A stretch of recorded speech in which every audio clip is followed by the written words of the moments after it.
Before we start, I want you to think about one question. Where did your training zones actually come from? Did you test for them? Did myself or another coach calculate them? Or did Garmin, Training Peaks, Strava, or another platform simply give you some numbers and you've been training to them ever since? Because being told to run at level 2, ride at level 4, or swim at threshold is only useful if those zones are actually your zones. Tonight, I'm going to show you how I establish training zones for my athletes across swimming, cycling, and running using pace, power, and heart rate. More importantly, I'll show you the tests behind those numbers because your zones are only as good as the threshold they're calculated from.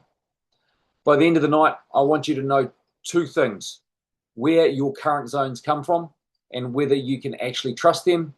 So let's get started with the most important question of all. What exactly are training zones and why do they matter?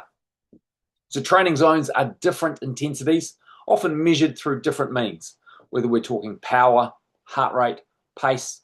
They provide us similar sort of information, but different information. I use a 5-zone system. Some coaches use 3, some coaches use 6, some coaches use 7. They're different systems, but at the end of the day, I use levels 1 through to 5, and sometimes if we really want to push the intensity, we use level 5 plus or level 5 plus plus if we're talking about being well over that level 5 intensity. Your zones need to be calculated based on your ability. They're specific to you, and they also adjust from time to time based on your fitness. So one thing you'll find, I'll often get people to test see where their fitness levels are at every sort of 4 to 6 weeks and make sure we're on track, we're progressing, and we're using the most up-to-date training values that we can. There's a few differences between pace, power, and heart rate that vary in different circumstances and different contexts. Pace, for example, when you start running up a hill, to run at the same pace requires a lot more effort than it does on the flat. Or, put it that another way, to run at the same effort requires you to run at a slower pace when you're going uphill. Conversely, as you go downhill, your pace picks up for the same amount of effort. Power takes away the response to exercise. Your effort, or it's a more direct measure of your effort. And with heart rate, that is your body's response to the intensity that you're putting it under, whether that's swimming, cycling, running, kayaking, or another discipline altogether. So let's firstly look at swimming. Swimming intensity is best described using pace. We can also record heart rate, but we can't monitor and track that mid-workout because it's not going to be coming up on our handlebars, on our wrist. Well, it will come up on our wrist. We just can't watch our wrist as we're swimming. And yes, you can get form goggles that do display or give a heads-up display so you can track some of your data. But pace is such a great indicator of intensity within a swimming pool environment because the conditions are same pretty much from one pool to the next. They might be different distances and different depths and slightly different water temperatures, but at the end of the day, the conditions are going to be very similar. That's not going to have much of an impact on your pace. When we take swimming into an outdoor open water environment, that can change based on current, wind chop, waves, etc.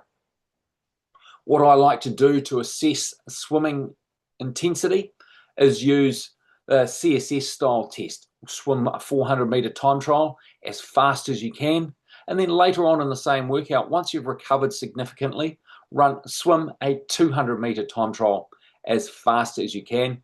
Look at the difference between those two and then divide by 2. So we're looking at a 100-meter pace to indicate what your current threshold is.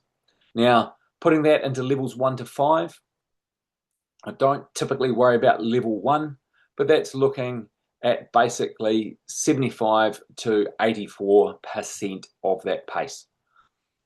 Level 2, 84 to 91% of that pace.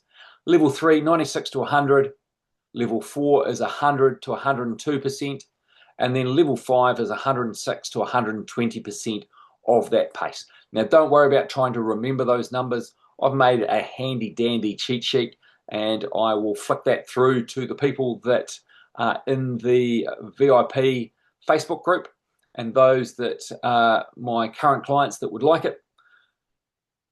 If you're watching this on YouTube later on, there's a link in the description and you can download all these different intensities and how they're measured and the percentages we use. So looking at the power zones for cycling. Now, the best way to measure your functional threshold power, which is an approximation of what you can sustain for an hour, is to ride as hard as possible for an hour. Now, that requires a massive amount of recovery. So I often get people to do one of two different tests, either a max 20-minute effort after some pre-fatiguing efforts, or what's known as a ramp test. If we're using the pre-fatiguing efforts, we're looking at 95% of the 20-minute average power. And if we're looking at the ramp test, where we increase our effort every minute by 6%, just keep working through, stepping up until we can no longer turn over our legs, we're looking at 75% of the best minute within that. Now, because cycling power measures your actual output, any change in intensity is going to see a change in the power. We're measuring the muscular force that we are putting down into the pedals. Once we've got your FTP, that becomes the reference point for the levels. Level 1 being 55% or below. Level 2, 56 to 76%. Level 3, 77 to 90%. Level 4 is 91 to 105%. And then level 5 is 106 to 120% of your FTP. Like I said before, I often get my athletes to test that every 4 to 6 weeks. And every 6 weeks within the Velocity platform, we are doing a ramp test to see where everyone is at, so we can pick up those changes in fitness and make sure your zones are most appropriate for where your fitness currently is. Now, if we're looking at heart rates, there's a lot of myths and bad information out there, not just on the internet, but some very early books written on the topic. We had some initially great, or the most up-to-date research, but has since been disproved and is often still quoted regularly. 220 minus your age. Now, I'm now 50. 220 minus my age gives me a max heart rate of 170 beats per minute. Based on that, I should not be able to get my heart rates into the high 180s, but apparently, well, not apparently, I definitely can, which means I'm riding at greater than what my maximum heart rate should in theory be. Now, back with the original research, 220 minus your age was a really good approximation. Unfortunately, it was only valid for about 20% of the population. The other 80% of us can be up to 25 beats above or below that for your maximum.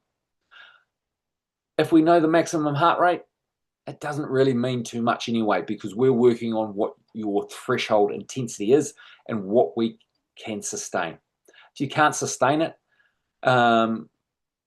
there's a difference between your threshold and your maximum. We want to be able to use that threshold as the reference point, not our maximum. So making sure we know what your threshold heart rate is. And once again, a time trial is going to be a great tool for this. A 20K time trial or a 30-minute time trial I'll often use. And then we'll look at the last 20 minutes of that time trial. So if the 20K time trial takes you 36 minutes, we'll look at minute 16 through to 36 and look at your average heart rate across that. Your heart rate will climb initially and then steady state through to the finish. That's where we're looking at for what your threshold is, and we'll use that as the benchmark for your cycling heart rate zones. Level 1, looking at 68% and below. Level 2, 69 to 83%. Level 3, 84 to 94%. Level 4, 95 to 105% of that threshold heart rate. And then level 5 is basically 106 and above, up to about 116 is what I usually do. The downside of heart rate, it changes based on your response to exercise. If you've ingested more caffeine, that will change it. If you're well hydrated compared to dehydrated, that will change it. The temperature of the day will have an impact on your heart rate. So what we measure on the time trial could be different compared to a training day. So therefore, heart rate's not the greatest measure we can use, although it can give us some insight, particularly when we're looking at changes in intensity and how your body responds to that. Let's have a look at some running pace zones. Both power and pace are my preferred zones, depending on what tools you have for monitoring that. Let's talk about pace first up. 5K time trial, 10K race or time trial, they're all good measures for seeing where you are at. Just on my bookshelf behind me, I've got a great book by a guy called Matt Fitzgerald. I use the Pace Zone Index to guide the pace zones based on his methodology. So for level 1, we're looking at 80% or below of your threshold pace. Level 2, we're looking at 81 to 89% of threshold. Level 3, 90 to 94%. Level 4, 100 to 103. And then above that at level 5, we're looking at 110 to 120% of your threshold pace. Bear in mind that hills, wind, heat, terrain, they're all going to have an impact on your ability to sustain that pace. And you might need to make a mental judgment as you're running along, knowing that you need to keep in level 2, but you're on a slight downhill and you're pushing your pace a little bit above what it is. That is fine. Same with if you're going slightly uphill, the intensity is, or the pace is going to drop off whilst keeping that intensity or that effort the same. When we're looking at power and heart rate, once again, power is a measure, and it's not necessarily a pure measure in the running sense compared to cycling, where there are strain gauges in your pedals or your hubs or in some other mechanical component to measure that. In running, there's a little bit more of a calculation and a logarithm going on. Products like a stride power meter are measuring aspects, and so their logarithm doesn't change things as significantly as something like a Garmin, which is giving you a number based on your pace, the elevation changed, environmental conditions. So power, when we're looking at that for running, similar to cycling, when we're going uphill, the power should be staying the same for the same effort. Our pace will change, usually decreasing as we go uphill, and your heart rate will usually increase when going uphill for the same effort.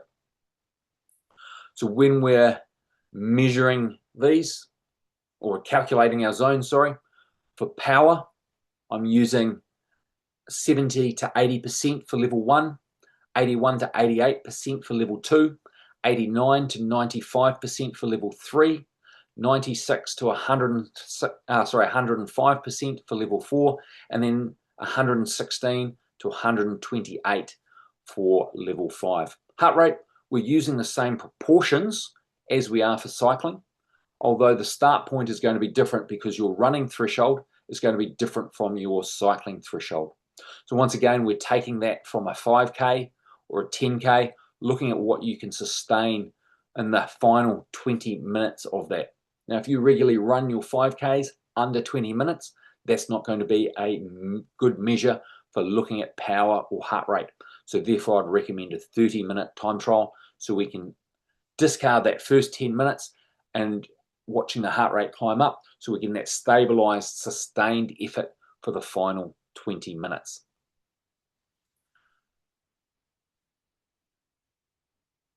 Something else I was going to say with this slide.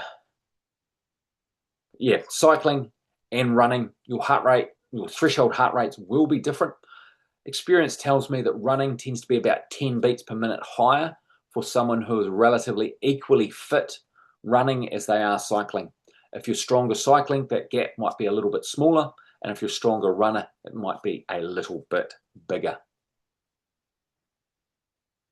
So when we're using these measures for training intensity, what one's best? Now, swimming pace is going to be the best measure, but using the rating of perceived exertion for swimming. So it's subjective, it's internal. You're thinking about your level of effort whilst you're swimming along. You're not actually looking at any physical metrics whilst you're swimming. Although at the end of the rep, at the end of the pool, you may look, see the time on your watch and go, yep, that was about the intensity I wanted. Or it was a little bit easier than it should have been. I'll have to dig a little bit deeper on the next rep, or back off on the next rep if you've pushed it too hard. Cycling, power is the gold standard. It's immediate, it's measuring our output. Heart rate shows our body's response and is a second best option if we don't have some way of measuring power for the bike we're riding. Indoor trainers, all the smart trainers these days do give us power data, but if you then take your bike off and there's no power meter on your bike, riding outside in the real world and on race day, you don't necessarily have access to that data. Running wise, power for a changeable terrain type course is going to be the primary measure.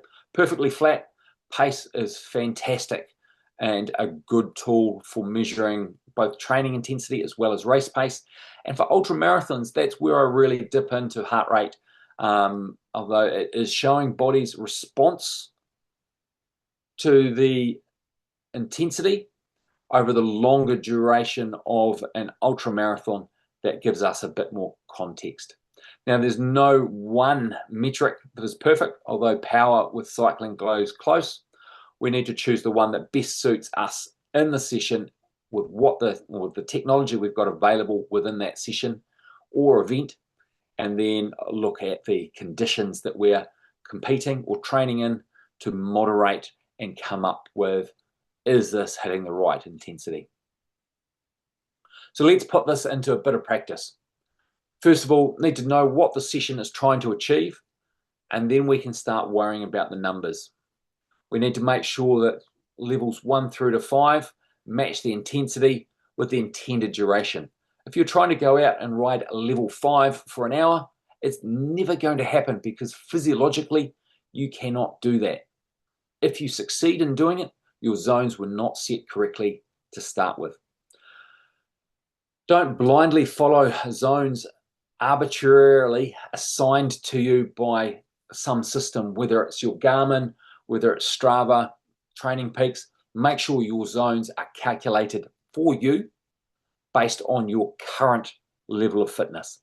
If it's been a while since you've done any sort of fitness testing to determine your pace or your training zones, whether it's pace, power, or heart rate, then it's about time you did some and updated those zones to make the most of the available information you've got at your fingertips. Bearing in mind that things like altitude, heat, the change in terrain through hills, wind, fatigue even, and accumulated training load can have an impact on those, and you need to adjust them as appropriate. Finally, use your data to guide you, but also listen to your body to guide you further and more accurately going forward. Any questions? We'll start with you first, Harrison. You were first logged in. I've just got a question around tests and all that. Go for it. You mentioned about biking being you'd test every 6 weeks or so for FTP for biking. Yes. How often would you say for swimming and running would you say would be adequate to get testing for those? That same time frame, 4 to 6 weeks, regardless of discipline. Okay, sweet as. During the early stages of a build-up, I'll often spread that testing a little bit further sometimes, depending on what the plan is in terms of periodization through the different phases. Yeah. Over winter, not as frequently, but as we lead into the main season, yes, 4 to 6 weeks. Okay. Anything else from you, Harrison? No, that was it. Thanks. Sweet. Over to you, Jason. I had a wee bit of a question with a few more sort of hill runs in my training plan, or more accurately, I'm doing them regardless of what my training plan says. Pacing, run pace becomes a bit harder metric, as you've touched on. So I guess my next step, not owning a power meter, would be to look at my heart rate data for pacing. But what I've found quite a lot, especially at the start of runs, is my heart rate spikes right up, and you've probably seen this in my data, for probably a K or that sort of thing. I guess my question is, am I better to run the opening part of the run, I guess, by using a bit of feel and experience, and just wait for that heart rate to settle and normalize, or should I be somehow adapting and allowing for it? So my advice is don't run off pace, which you've come to that conclusion already. And also don't stress too much about heart rate. Like you say, it peaks quite quickly in some people. Other people, the first one will be low, the next one will be moderate, the next one will be moderately high, and then it just keeps getting higher and higher. The key thing is the intensity or the effort you put in wants to be consistent across all those reps. If it's 4 by 3 minutes, all 4 of those reps, keep that the effort nice and even for those full 3 minutes on both the first, second, third, and fourth reps. Yeah, it's often hard to do perfectly, especially early on. Use your experience, know what intensity you can sustain for the 3 minutes, and try and push that intensity for those 3 minutes. Obviously, your pace is going to be slowest on the steepest section of the hill, but over 3 minutes, the hill's not going to be perfectly the same steepness. There might be bits that are less steep, and you can run faster at the same effort. And then obviously you're jogging back down, nice and cruisy, nice and low intensity. Now, if those repetitions were, say, 10 by 30 seconds, it's going to be a different kettle of fish again. 30 seconds, you can sustain a higher intensity, so your effort's going to be higher. Your pace might be slower because the hill's now steeper, or the pace might be faster because it's the same hill. You're just not sustaining that intensity for the 3 minutes. But over the 10 by 30 seconds, that's a total of 5 minutes effort all up, as opposed to the 12 minutes that it was going to be. So you can still push that intensity a little bit higher. Yeah. So each week, as you put another hill rep in the back pocket, you've got a little bit more experience on intensity and pace you can use. And it might be the same hill, it might be a different hill, but you'll start to get a bit of a feel for that. Cool. Any other questions for Jason? Nah, I don't think so. Sweet. We'll move back around to you, Harrison. Any questions relating to this topic or to any other topics at all? No, I don't have any other questions tonight, thanks. Sweet. Anything else from you, Jason? All right, we'll wrap things up. Thanks for joining me this evening, team, and I'll look forward to catching up at the next coaching call. Thank you. Thanks, Ka kite Ray. anō. See ya.